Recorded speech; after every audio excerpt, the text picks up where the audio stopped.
अक्षय तृतीया और अखा तीज का राम राम जी सभी को। मैं विमला बाईती, विमला सा विजडम में आप सबका बहुत स्वागत है। अक्षय तृतीया की आप सबको बहुत बहुत शुभकामनाएं।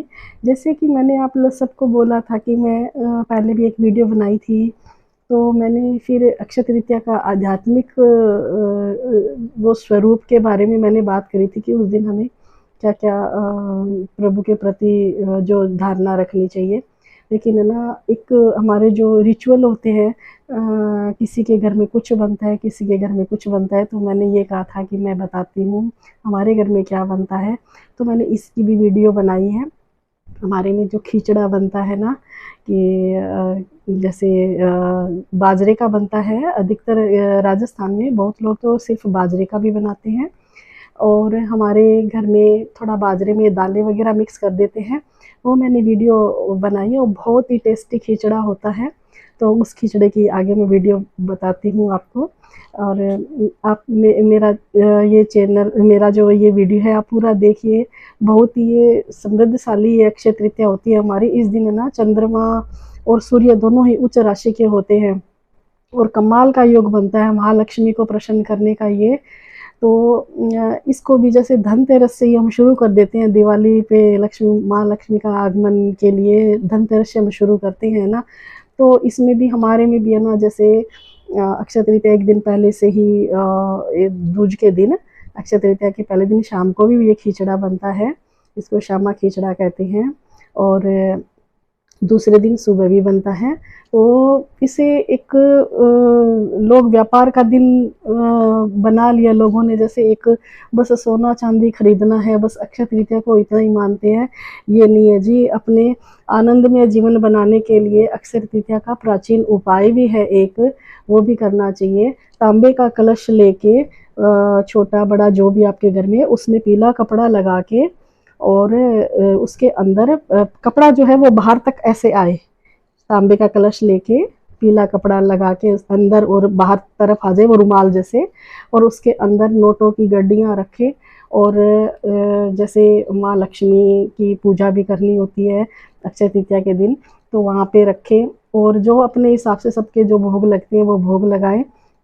और उसके बाद वो शाम को वो लोटा उठा के, घड़िया उठा के, और उसको हमें अपनी तिजोरी में या जहाँ भी हम पैसे रखते हैं, जो हमारा लाभ का स्थान है, वहाँ रखना चाहिए। क्योंकि इस कलश के अंदर लाभ पुरुष जो है, काल पुरुष लाभ पुरुष बोलते हैं, तो वो उनकी स्थापना हो जाती है, वो लाभ में रहते हैं। तो ये पूरा साल ये पैसे हमें उसमें रखने चाहिए। और पैसे कितने, जैसे बताया है संतों ने बताया है, दो तीन मैंने उसमें देखा है। तो उन्होंने बताया कि इसमें जो रुपए रखेंगे भी, जिसकी जितनी सामर्थ्य है, कि आपको पूरा साल भाई उन पैसों के ज़रूरत ना हो। जैसे 1100, 2100, 5100, 11,000, 21,000 जैसे रखने, उसके अंदर रख के छोड़ दीजिए। अगली अक्षय तृतीया आप इसे यूज कीजिए और फिर दूसरे रख दीजिए। तो ये लाभ का स्थान हमारा जो है, ये बड़ा प्रबल रहेगा पूरा साल। और दूसरे में जी, इसमें क्या है कि ये एक जैसे दान का ज़्यादा महत्व है ना इसमें। तो वो मैं फटाफट आपको बताती हूँ, उसके बाद मेरी रेसिपी की बताती हूँ। वीडियो पूरा देखना, लाइक करना, सब्सक्राइब करना प्लीज़। तो जैसे भगवान परशुराम जयंती है, कृष्ण सुदामा मिलन दिवस है, और ये इसमें बद्रीनाथ जी के पट खुलते हैं, सब कुछ तृतीया के दिन, अक्षय तृतीया के दिन ही हुए हैं ये सारे काम। तो ये बड़ा ही पावन दिन है। इस दिन भगवान जो सूर्य जो है, वो उस दिन हमारे पूजा अर्चना करने से, थोड़ा सा भी हम थोड़ी सी पूजा अर्चना करते हैं तो बड़े ही खुश रहते हैं। इस दिन उन्होंने बड़े खुले हाथों से दान दिया था। जैसे पांडव वन में घूम रहे थे, तो उनको सूर्य भगवान ने प्रसन्न होके, भगवान कृष्ण जी की उनसे जो थी मिलन हुआ था और बातें हुई थी, तो भगवान सूर्य ने इनको दान पात्र दिया। अक्षय पात्र बोलते हैं उसको। वो कभी खाली नहीं होगा। कि वो कहते थे, पांडव ये कहते थे कि भाई हम वन वन में भटक रहे हैं, और हमारे खुद के पास भी खाने को ऐसे है नहीं, और हमें संत ऋषि मुनि कई बार मिल जाते हैं, तो अब क्या दें उनको। तो मतलब हमें बहुत ग्लानि सी फील होती है इस बात पे। तो सूर्य भगवान, क्योंकि पांडव तो सच्चे थे, तो सूर्य भगवान ने प्रसन्न होके, और भगवान कृष्ण की रेफरेंस से, और उन्होंने इनको वो दान पात्र दिया, अक्षय पात्र, की कभी खाली नहीं होगा, तुम भी खाओ और सबको खिलाओ। तो कहते हैं कि हम कल के दिन अगर सभी का ख्याल रखते हैं तो ये बहुत ही हमारे लिए अक्षय हो जाता है वो सब सामान। न कि सोना चांदी खरीदने का है, सोना चांदी खरीदिए, कल के दिन नया पहनिए, अक्षय तृतीया के दिन नया पहनो, नया यूज करो, नए बर्तन यूज करो, लेकिन पहले खरीद के रख लो। अच्छा, जिनको है ठीक है, आप सोना चांदी खरीदिए, लेकिन सोना चांदी खरीदने में ही रह जाते हैं लोग। घर में कुछ बनाना है, रसोई का भी हमें थोड़ा सा वो करना चाहिए, तो वो सब चीज़ें जो है ध्यान रखनी चाहिए। तो मैं आपको थोड़ी वीडियो दिखाती हूँ कि हम कैसे मनाते हैं इस दिन। रंगोली भी, जैसे वो एक हमारे आते हैं, उसको कुछ बोलते हैं, लाल मिट्टी और एक वाइट मिट्टी होती है, उससे ना रंगोली बनाते थे पहले। अब तो वो मिट्टी तो नहीं है, हम तो थोड़े से ऐसे फूल और ला के ही कर लेते हैं थोड़ा सा। तो रंगोली भी बनाते हैं इस दिन। और घर के आगे स्वास्तिक जरूर लगाने चाहिए, मेन दरवाज़ों के आगे स्वास्तिक जरूर बनाएं। और बाकी लक्ष्मी नारायण की पूजा होती है इस दिन, तो मंदिर जा सके तो मंदिर भी जाएं और फिर वो खिचड़ा बनाएं। खिचड़ा मैं अभी आपको उसकी वीडियो भी दिखाती हूँ खिचड़े की। चलिए, अब हम आज आखा तीज का खिचड़ा और बड़ी की सब्जी बनाते हैं, मलवाना भी बनाएंगे। सबसे पहले हम बड़ी की सब्जी बनाते हैं और घी डालते हैं कुकर में। कुकर गर्म हो गया है और इसमें देसी घी डाला है मैंने 1 चम्मच पूरा भर के, क्योंकि 2 आदमी के हिसाब से मैं बड़ियाँ बना रही हूँ। बड़ी मेरी मूंग दाल की बड़ियाँ हैं, ये हम घर में भी बना लेते हैं और बाज़ार से भी लाते हैं। बाज़ार में ऐसे नहीं मिलती है, राजस्थान से लाते हैं। तो ये मेरी घर की बनी हुई है। और अभी ये बड़ियाँ, जैसे मेरे को बड़ी थोड़ी लंबी लंबी सी लग रही है तो मैं उसको तोड़ दी हूँ थोड़ा सा। अब ये मसाले हैं, देखिए, हल्दी है, नमक है और लाल मिर्च है, धनिया है, और थोड़ी सी एक हमारी वो होती है कचरी का पाउडर डाल देते हैं, थोड़ा अच्छी लगती है।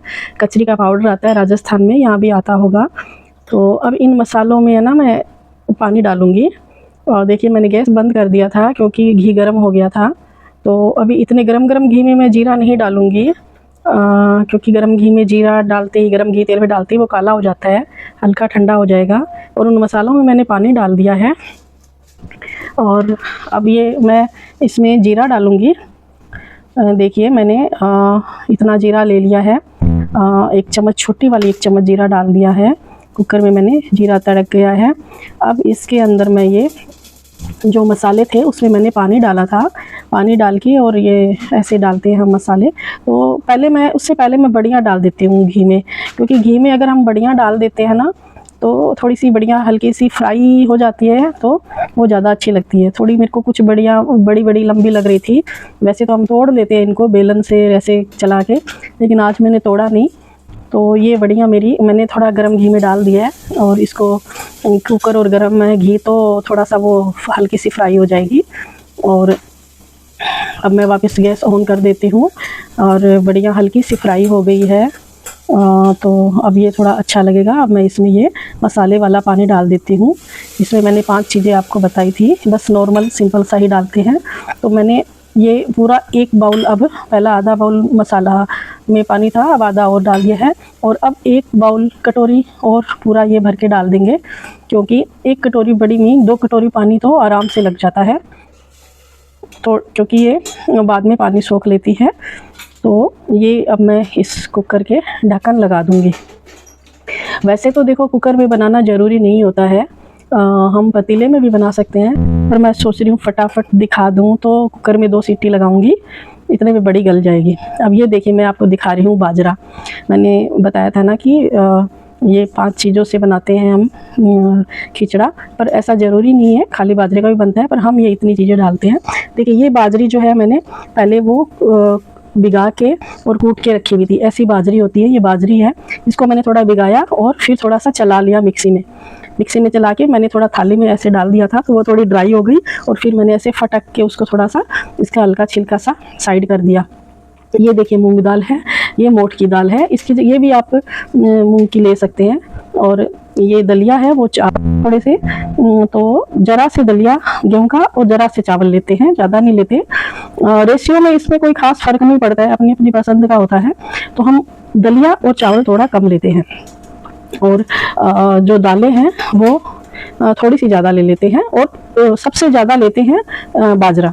तो ये देखिए, ये बाजरी जो साइड में है वो तो मैं आपको दिखाने के लिए रखी हूँ, पर अभी जो मैंने भरी है ये बाजरी मेरी जैसे कुटी हुई बाजरी होती है, बाजरी को साबुत नहीं लेते, तो इसको हम कूट लेते हैं। इसको साइड कर देती हूँ बाजरी को। ये कुटी हुई बाजरी जो है ये डबल है इन सब चीज़ों से, और जो दलिया और चावल है वो ज़्यादा एक कम है। और ये ऐसा दो लोगों का रेशियो, ये बहुत छोटी छोटी कटोरियाँ हैं जो है ये, और बाजरे जो है वो डबल है। पर मैं वो दालों से नहीं बना रही हूँ आज। मूंग और मोठ, ये मूंग और मोठ जो दालें हैं ना वो साबुत ली हूँ मैं। इनको मैंने मूंग और मोठ को भिगा दी, जैसे स्प्राउट करते हैं ना, ये रात को मैंने भिगा दिए थे। मैं इन्हीं को ही पीस के लूँगी, ये दालें नहीं लूँगी। दालें भी ले सकते हैं पर मुझे वो ज़्यादा अच्छा लगता है, वो भी इन्हीं की दाल है। तो मैं इसको थोड़ा मिक्सी में चला लूँगी, मूंग और मोठ को, और बस सीटी 2 लगा दी। तो चलिए, बड़ी की सब्ज़ी तैयार है। बड़ी की सब्ज़ी मैंने निकाल दी है, और बड़ी की सब्ज़ी को हम थोड़ा ढक्कन लगा के साइड कर देते हैं। कुकर को खाली कर लिया है मैंने, तो ये बड़ी की सब्ज़ी साइड करें। और अभी देखो, इसमें हम खिचड़ा बनाते हैं कुकर में। तो खिचड़े में जैसे सबसे पहले हम ये डाल देते हैं बाजरे का जो कुटा हुआ था 1 बाउल, तो ये डाल दिया। और अब इसमें थोड़ा सा गेहूं का दलिया और जो चावल थे ना, तो वो मैंने पहले से ही भिगा के रखे हुए थे थोड़े से, तो वो मैं अब जो भिगे हुए दलिया और चावल है वो थोड़ा थोड़ा सा ही डालते हैं, ज़्यादा नहीं होता है उसका रेशियो। तो वो मैं इसमें डाल देती हूँ। आधा कटोरी ही है वो, दोनों मिला के आधा कटोरी है, मिक्स करके ही भिगा दिए थे मैंने। तो अब मैं इसके अंदर है ना वो जो मूंग और मोठ जो था ना मेरा रात को भिगाया हुआ था, मैं मूंग मोठ को थोड़ा सा क्रश कर ली थी मिक्सी के अंदर, थोड़ा चला ली थी, और वो डाल रही हूँ। ज़्यादा नहीं चलाना होता, हर चीज़ दरदरी ही लेनी होती है। मूंग मोठ की जगह आप दालें भी ले सकते हैं, जैसा कि मैंने पहले भी बताया था, मूंग की और मोठ की दाल, या सिर्फ मूंग की है तो मूंग की ही ले सकते हैं। अब इसके अंदर मैं 1.5 गिलास पानी डाल देती हूँ। 1 गिलास मैंने डाल दिया है, बड़ी गिलास है, और आधा गिलास और पानी डाल देती हूँ। बिल्कुल पतला पतला एक बार हम इसको करेंगे, क्योंकि ये बहुत पानी सोखता है, सारी चीज़ें बहुत पानी सोखेगी। इसको पतला पतला कर दिया है, इसको अच्छे से हिला दिया है, क्योंकि इसको बहुत अच्छे से हिलाना होता है। और गैस पे भी चढ़ा दिया मैंने, क्योंकि इसको हिलाते रहना है 8-10 मिनट, नहीं तो ये अगर नीचे लग जाएगा और या फिर इसमें गांठें पड़ जाएगी तो बहुत ख़राब बन जाएगा। ये नीचे लगने से भी स्मेल हो जाएगी, और गांठें पड़ गई तो भी वो कच्चा रह जाएगा। इसलिए इसको कंटिन्यूस ही हिलाते रहना है। और जब तक हम ये देखते हैं, इमलाना भी बनाना होता है बड़ी की सब्ज़ी, और एक इमली का इमलाना और अमलवाणी 2 बोलते हैं, ये इमली का पल्प है।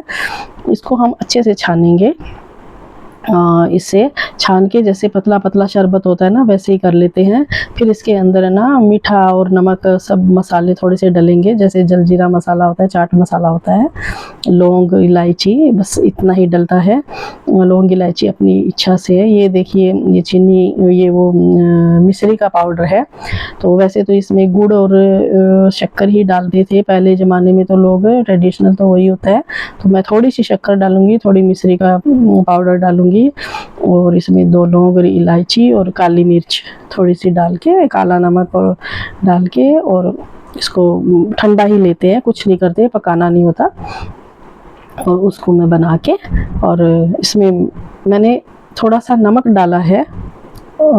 खिचड़े में सिर्फ नमक ही डलता है, खिचड़े में और कुछ नहीं डलता। तो मैंने थोड़ा सा नमक डाला है खिचड़े में, 1.5 चम्मच छोटी वाली, और ये खदबद होने लगी है खिचड़ा। तो अब इसको मैं एकदम सिम पे कर दूंगी और 3 या 4 सीटी लगवा लूँगी। उसके बाद मैं कम से कम 15-20 मिनट नहीं खोलूँगी, 15-20 मिनट बाद खोल के देखूँगी। तो इसमें अगर पानी पूरा है तो ठीक है, नहीं तो थोड़ा ये पतला ही अच्छा लगता है, क्योंकि ये टाइट हो जाता है बहुत जल्दी। तो बस अब हम उधर इमलाना की तैयारी कर लेते हैं, और इमलाना ठंडा ही अच्छा लगता है। वो कटोरी में एक तरफ इमलाना ले लेते हैं। तो हम अब देखिए, ऐसे थाली लेंगे ना हम, तो खिचड़ा ऐसे डालेंगे, बीचों बीच खिचड़ा डालेंगे, और साइड में इमलाना और बड़ी की सब्ज़ी, और खिचड़े में देसी घी डलेगा बीचों बीच, और उसको मथ के खाया जाता है। भगवान जी को चांदी की थाली में हम खिचड़ा तैयार है। मैंने वीडियो में दिखाया ना सबको कि खिचड़ा बनाते हैं हम, तो ये अक्षय तृतीया का खींचड़ा तैयार है। देखिए हम सबसे पहले लड्डू गोपाल को भोग लगाते हैं। देखो खींचड़े में ऐसे घी डालते हैं बीच में। ये अमलवाना है, अमलवाना बनाते हैं इमली का। और ये बड़ी की सब्जी है। भगवान जी के लिए जल है, तो जल एक बार रख देते हैं साइड में, पहले भोग लगा देते हैं। देखिए हम भोग कैसे लगाते हैं। थाली भर कर ल्याई रे खींचड़ो, ऊपर घी की बाट की, जी मो मारा श्याम धनी, जी मावे बेटी जाट की, जी मावे बेटी जाट की। पाबो मारो गाँव गयो है, ना जाने कदी आवे लो, ऊके भरोसे बैठो रहो तो भूखो ही रह जावेलो। आज जिमाऊ तने खींचड़ो, कल राबड़ी छाछ की, जी मोरे मारा श्याम धनी, जी मावे बेटी जाट की, जी मावे बेटी जाट की। देखिए ऐसे भोग लगाइए और अक्षय तृतीया मनाइए। इसी के साथ आपको अगर मेरी वीडियो अच्छी लगे तो लाइक और सब्सक्राइब कीजिए। धन्यवाद। जय श्री श्याम, जय श्री कृष्ण।